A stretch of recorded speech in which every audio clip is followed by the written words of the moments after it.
তুই এখানে? আমার সঙ্গে একটু চল না রে। কোথায় যাবো মা?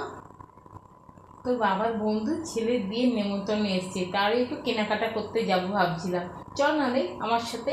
একটু শাড়ির দোকানে যাব, আর একটা শাড়ি কিনবো আমার জন্যে, আর একটু গয়নার দোকানে যাব।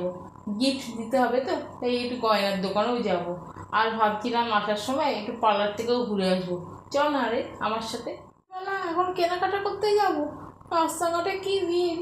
শাড়ির দোকানগুলোতেও তো খুব ভিড় হয়, দুপুরবেলা সবাই কেনাকাটা করতে যায়। আর গয়নার দোকান, ওরে বাবা রে বাবা, সেখানেও তো ভিড়। আর পার্লারে গেলে এ তো অনেকক্ষণ সময় লেগে যায়, 3-4 ঘন্টা সময় লেগে যাবে। আর গরম রোদ, রাস্তাঘাটেও তো ভিড়, আর বাসেও তো যেতে পারবো না, অতগুলো দোকান ঘুরতে হবে হেঁটে হেঁটে।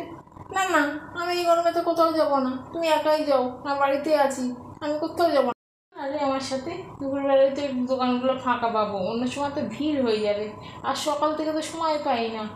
চল না রে।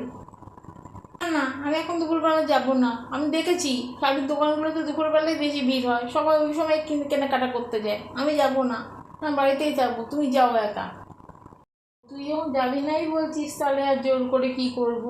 আমি বরং যাই, এক কাজ করিস, আজ আমি যাবো ভেবে না রান্না বান্না কিছুই করিনি, ভেবেছিলাম বাইরে গিয়ে কেনাকাটা করে বিরিয়ানি খেয়ে দিয়ে বাড়ি চলে আসবো।